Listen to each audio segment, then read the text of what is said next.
हम लोग next type के बारे में पढ़ते हैं। नेक्स्ट टाइप हमारा क्या है? नेक्स्ट टाइप रिलेशन जो होता है, सबसे पहले हम नेक्स्ट टाइप जाने से पहले उसका हम लोग पढ़ लेते हैं रिप्रेजेंटेशन। रिप्रेजेंटेशन दो मेंबर के बीच में जो रिलेशन होता है उसको कैसे रिप्रेजेंट करते हैं। मानते हैं मेंबर ए है, ये रिलेटेड टू क्या है बी, ये इसको पढ़ेंगे ए रिलेटेड टू बी, इस तरह से रिप्रेजेंट करते हैं। ठीक है, तो नेक्स्ट टाइप है हमारा, तो ये रिप्रेजेंटेशन हो गया। इस तरीके से हम लोग इस तरीके से इसको क्या करते हैं, रिप्रेजेंट करते हैं। ठीक है, ए रिलेटेड टू बी। चलो भाई नेक्स्ट टाइप की बात करते हैं। जो नेक्स्ट टाइप है वो हमारा है रिफ्लेक्सिव रिलेशन। कौन सा है? Reflexive relation. हालांकि तीसरा टाइप होना चाहिए, क्या दे सकते हैं तीसरा, रिफ्लेक्सिव।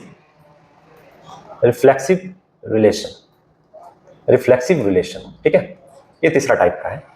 रिफ्लेक्सिव रिलेशन का जो डेफिनेशन है, इफ ए कमा ए, ये ए जो है मेंबर है, रिलेटेड है, सेम सेम मेंबर रिलेटेड है, तो ये हमारा कहलाएगा reflexive relation for every. For every मतलब ए के हर एक मेंबर के लिए अगर हमारा ये रिलेटेड कर रहा है, ये वाला केस आ रहा है, तो हम उसको बोलेंगे रिफ्लेक्सिव। नहीं समझ में आया तो इसको हम दूसरे लैंग्वेज में बोल सकते हैं। अगर मान लेते हैं कि ऐसे सब मान लेते हैं कि मान लेते हैं हमारे पास ए का मेंबर है ए और एक है बी, और ए रिलेटेड है किससे, बी से, और इसका जो वैल्यू आया एक्स आया, ऐसा हमने मान लिया, और हमने क्या किया, बी को हटाकर उसकी जगह पे क्या रख दिया, ए, और तब भी वैल्यू एक्स ही आ रहा है। ऐसे केस में हम देखेंगे ए रिलेटेड टू जो बी है और ए रिलेटेड टू ए, दोनों आपस में क्या हो जाएगा, बराबर। इस तरह का केस जब भी आता है तो हम लोग उसको बोलते हैं रिफ्लेक्सिव रिलेशन। क्या बोलते हैं उसे, रिफ्लेक्सिव रिलेशन। ठीक है, इसे ध्यान में रखना, this is called reflexive relation. ठीक है, ये हमारा हो गया रिफ्लेक्सिव रिलेशन। ये ध्यान में रखना होता है, बी को हटाकर अगर उसकी जगह ए रख दे, दोनों का वैल्यू क्या आ जाए, सेम हो जाए। तो हम लोग इसके एग्जाम्पल्स देखते हैं। एग्जाम्पल्स, रिफ्लेक्सिव रिलेशन के एग्जाम्पल्स हम लोग देख लेते हैं थोड़ा। मान लेते हैं हमारे पास एक ट्रायंगल है, हमारे पास एक क्या है, ट्रायंगल, और ये ट्रायंगल कौन सा ट्रायंगल, इक्विलेटरल ट्रायंगल। ये भी 60 डिग्री, ये भी 60 डिग्री, और ये भी हमारा क्या है, 60 डिग्री। ये एंगल ए है और ये एंगल बी है, और ये हमारा क्या एंगल सी है। एंगल ए रिलेटेड है किससे, एंगल बी से, ये भी कितना हो गया, 60 डिग्री। और एंगल हमने क्या किया, एंगल बी को रिप्लेस करके वहां पर एंगल ए रख दिया। अच्छा, एंगल ए रखेंगे तब भी तो एंगल ए कितना डिग्री होगा, 60 डिग्री ही होगा। तो दोनों आपस में क्या हो गया, बराबर हो गया। तो हम कह सकते हैं कि angle A angle B is equal to A related to A, दोनों आपस में इक्वल है, तो ये है हमारा रिफ्लेक्सिव। ठीक है, अब ये तो मैंने जनरल एग्जांपल बताया, कॉमन बताया। अगर हमको सेट के थ्योरी पे बोले, सेट पे जाना है, तो सेट के फॉर्म में हम इसको कैसे लिखेंगे। सेट के फॉर्म में अगर हम एग्जांपल देना चाहें तो सेट के फॉर्म में हमारा एग्जांपल हो जाएगा कुछ ये। सेट के फॉर्म में हमारा एग्जांपल हो जाएगा, मान लेते ए है हमारे पास 1 2 3, ये कोई सेट है, और इसका जो रिलेशन है क्या क्या आ रहा है, 1 2 2 3 3 1, ये सेट मान लेते हैं ऐसा बन रहा है। ठीक है, 1 2 1 3 1 1 2 अच्छा इधर जाता 2 2 एंड 3 3। ठीक है, अब हम देखते हैं 1 के लिए। ये 1 के लिए रिलेशन हमको दिख रहा है, ये 1 1 सेम सेम। ठीक है, 2 के लिए यहाँ सेम सेम दिख रहा है 2 2, और 3 के लिए और 3 3 सेम सेम दिख रहा है। हमने देखा कि एक हर एक एलिमेंट के लिए, हर एक मेंबर के लिए रिफ्लेक्सिव रिलेशन के जो केस है वो हमारा फुलफिल हो रहा है। तो हम कह सकते हैं कि A belongs to related to R. Is it clear ना, दोनों आपस में रिलेटेड है। ये हो गया हमारा रिफ्लेक्सिव। क्लियर। अब हम बात करते हैं आगे वाले कॉन्सेप्ट के लिए। चौथा जो टाइप होगा हमारा, फोर्थ टाइप इसको बोलेंगे सिमेट्रिक रिलेशन। फोर्थ टाइप जो होगा हमारा वो होगा सिमेट्रिक। फोर्थ टाइप होगा हमारा सिमेट्रिक रिलेशन। फोर्थ टाइप जो हमारा होगा वो हमारा होगा सिमेट्रिक रिलेशन। इसमें क्या होगा, इसका डेफिनेशन को अगर देखेंगे, डेफिनेशन पे वैसे ज्यादा जाना नहीं, डेफिनेशन के केस ध्यान रखने हैं। यहाँ कह रहा है कि A1 A2 belongs to R implies that A2 A1 किस तरह का रिलेटेड होना चाहिए। अगर इधर से A1 A2 है तो जस्ट उसका उल्टा A2 A1 इस तरीके से रिलेटेड है, तो वो हमारा सिमेट्रिक है। और फिर सिर्फ एक एलिमेंट के लिए नहीं बोल रहा है, फॉर ऑल जो गिवन सेट है, गिवन सेट के हर एक मेंबर के लिए अगर इस तरह का केस, इस तरह का कंडीशन एप्लीकेबल हो जाता है तो हम उसको बोलेंगे सिमेट्रिक। और हम अगर अपनी लैंग्वेज में बात कर लें, हमारी तरफ से अगर पूछोगे तो हम कहेंगे अगर कोई मेंबर ए रिलेटेड टू है बी से और उसका वैल्यू मान लो एक्स आ गया, और उसी तरीके से हम बोल देंगे कि बी रिलेटेड है किससे, ए से, मतलब इंटरचेंज कर दिया, ए को ये बी को यहाँ पे ला दिया ए की जगह ए को, तब भी वैल्यू एक्स आया, तो ऐसे केस में हम कह सकते हैं ये हमने बी को ए से इंटरचेंज कर दिया, सॉरी ये बी हो गया तुम्हारा, ये हो गया। अगर इंटरचेंज करने के बाद दोनों का वैल्यू सेम हो गया तो हम कह सकते हैं वो सिमेट्रिक रिलेशन है।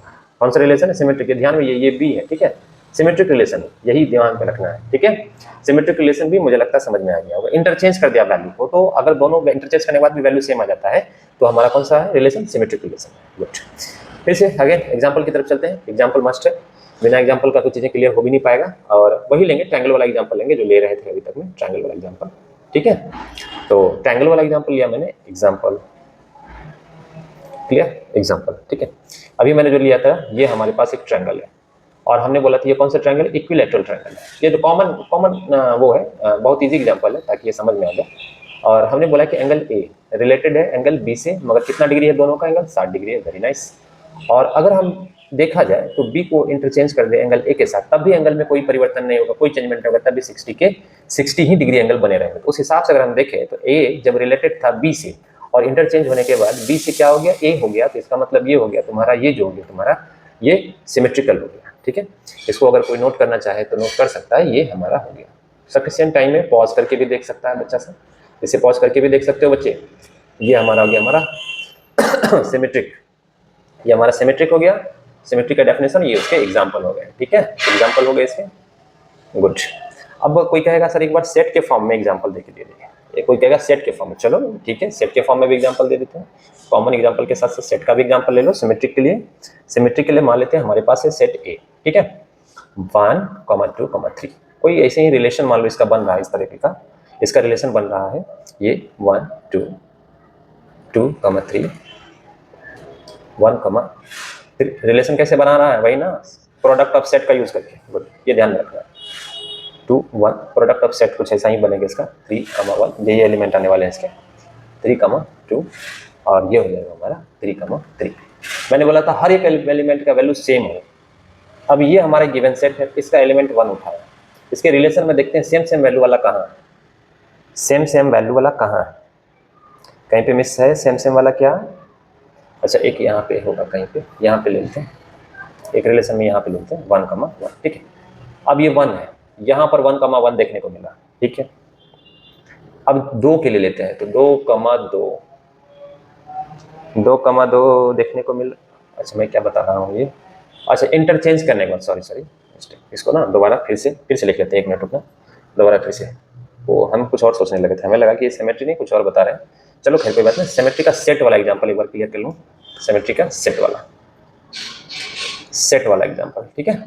वही एग्जाम्पल रिपीट करेंगे, 1, 2 और 3 है, ये सेट दिया हुआ, इसके जो रिलेशन बन रहे हैं 1, 2 मान लेते हैं, ये बन रहा है रिलेशन 2, 3, 1, 3, 2, 1, 3, 1,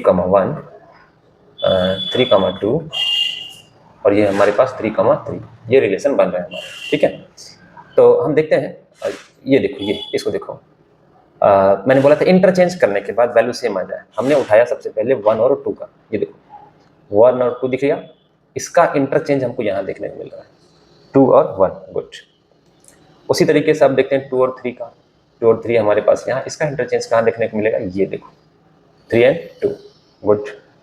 उसी तरीके से आ जाओ 1, 3 का, 1, 3 का ये हो गया तुम्हारा 3 और 1। क्लियर हो गया? तो इस तरीके से तुमने देखा कि ये जो ए सेट के सारे मेंबर्स के उसके हमने ये जो है 1 और 2, 2 और 1 अपोजिट भी देखा, इसका कोऑर्डिनेट इसका अपोजिट कोऑर्डिनेट, इसका कोऑर्डिनेट इसका अपोजिट कोऑर्डिनेट, इसका कोऑर्डिनेट इसका अपोजिट, ए के सारे मेंबर के अपोजिट कोऑर्डिनेट इसके रिलेशन में अवेलेबल है। तो हम कह सकते हैं कि रिलेटेड टू बी और बी रिलेटेड टू ए, ये कौन सा? सिमेट्रिक, इसको बोलते हैं सिमेट्रिक रिलेशन, इसको बोलते हैं बच्चों सिमेट्रिक रिलेशन, ठीक है। अब जो 5वें टाइप का रिलेशन हमको पढ़ने को मिलेगा, वो हमें पढ़ने को मिलेगा ट्रांजिटिव रिलेशन। 5th टाइप का जो होगा हमारा होगा वो ट्रांजिटिव। 5th टाइप में जो होगा ट्रांजिटिव रिलेशन क्या होता है? कुछ नहीं, एक सिंपल सा बताते हैं। जैसे मान लो एक मेंबर ए है, मेंबर A2 है और क्या A3। हमने बोला A रिलेटेड टू है A1 रिलेटेड टू है A2 से और A2 रिलेटेड टू है किस A3 से, तो A3 A1 भी रिलेटेड होगा, समझे? A3 A1 भी रिलेटेड होगा। अगेन मेरी बात ध्यान से सुनो, मैं फिर से रिपीट कर रहा हूँ, A1 रिलेटेड है किससे, A2 से, और A2 रिलेटेड है किससे, A3 से। तो A1 भी किससे रिलेटेड होगा, A3 से, आखिरी वाले से रिलेटेड होगा। इसको टेक्निकल लैंग्वेज में अगर हमको लिखना होगा तो हम क्या लिखेंगे, ट्रांजिटिव रिलेशन के लिए टेक्निकल लैंग्वेज में हम लोग इसको लिखेंगे इस तरीके से, ये हमारा ट्रांजिटिव रिलेशन। ट्रांजिटिव रिलेशन के लिए अगर हमको लिखना हो तो हम लिखेंगे if A1, A2 belongs to R, मतलब A1 A2 का रिलेशन है, रिलेटेड है, और A2 किससे रिलेटेड है, A3 से रिलेटेड है, ठीक है। implies that A1 किससे रिलेटेड हो जाएगा, A3 से रिलेटेड हो जाएगा। For all A1 A2 A3 belongs to A, समझ गया। A के सारे मेंबर के अगर A1 रिलेटेड है A2 से, A2 रिलेटेड है A3 से, वही A1 रिलेटेड है A2 से और A2 रिलेटेड है A3 से, तो A1 भी रिलेटेड होगा A3 से। क्लियर? अच्छा, एग्जाम्पल से ज़्यादा समझ में आएगा, ठीक है। एग्जाम्पल लेते हैं इसको पॉज करके जिसको लिखना होगा लिख लेना, पॉज करके हम एग्जाम्पल की तरफ जाते हैं। एग्जाम्पल वही इक्विलेटरल ट्रायंगल का ही एग्जांपल लेते हैं जो अभी तक हम ले रहे थे। वही इक्विलेटरल ट्रायंगल, ये 60 डिग्री है, ये भी 60 डिग्री है, और ये भी क्या है हमारा 60 degree. Angle A, angle B और एंगल सी। हम एंगल ए को रिलेट कर रहे हैं किससे, एंगल बी से, कितने डिग्री का, 60 डिग्री के। एंगल बी रिलेट होगा किससे, एंगल सी से, कितने डिग्री का, 60 डिग्री का। इक्विलेटरल ट्रायंगल तो सारे एंगल आपस में बराबर होंगे। एंगल सी किससे रिलेट कर रहे हैं, एंगल ए से, ये भी कितने डिग्री का, 60 डिग्री का। तुमने देखा कि यानी कि एंगल ए रिलेट है किससे, बी से, बराबर है किसके, एंगल बी रिलेट है किससे, एंगल सी से, बराबर है एंगल सी रिलेट है एंगल ए से, बराबर। अगर ये केस कहीं पर भी एप्लीकेबल हो जाता है वो हमारा कहलाएगा ट्रांजिटिव। क्या कहलाएगा, ट्रांजिटिव रिलेशन। कोई डाउट्स में? Very nice. अगर समझ में आ गया तो इसे पॉज करके जरूर लिख लेना। अगर कोई पूछ रहा है कि सर सेट पे बेस्ड एग्जांपल दीजिए, सेट पे बेस्ड एग्जांपल में दूं, क्या दूं एग्जांपल, चलो एनसीईआरटी का एग्जांपल दे देता हूं। एग्जांपल मान लेते हैं सेट ए है हमारे पास, ये 1 2 3 4 5 6, ठीक है। ये एलिमेंट और रिलेशन इसमें बता दिया गया है कि जो x है और ये जो y है, ये दो मेंबर्स हैं। इसमें क्या रिलेशन है, y is divisible by x। मतलब y जो होता है ना तुम्हारा y x से डिविजिबल है, x से डिविजिबल है तो हम देखते हैं y x से डिविजिबल, ये जो y है x से, तो उठाते हैं इसका लो पहले 1,2 का लो, तो ये y हो गया, ये तुम्हारा y हो गया, ये तुम्हारा x हो गया। देखो ये डिविजिबल है कि नहीं है, अब cos है 2/1, हाँ भाई डिविजिबल है, समझ में आ गया। उसी तरीके से अब तुम उठा लो, हमने एक पेयर लिया इसका 2,4 का, ये तुम्हारा क्या है, y है, और ये तुम्हारा क्या है, ये तुम्हारा हो गया किसका, x का। तो ये भी डिविजिबिलिटी चेक करते हैं, ये 4/2, अच्छा 2, बहुत बढ़िया। अब कह रहा है कि अगर हमारा 1,2 और 2,4 डिविजिबल रिलेटेड है एक दूसरे से, क्या रिलेटेड है, रिलेटेड कैसे, डिविजिबल है इसीलिए रिलेटेड। तो 1 डिवाइड करेगा किसको, 4 को। देखो तो 1 2 से डिविजिबल है और 2 4 से डिविजिबल है, तो 1 किससे रिलेटेड होगा, 4 से। यही है तुम्हारा ट्रांजिटिव, ठीक है।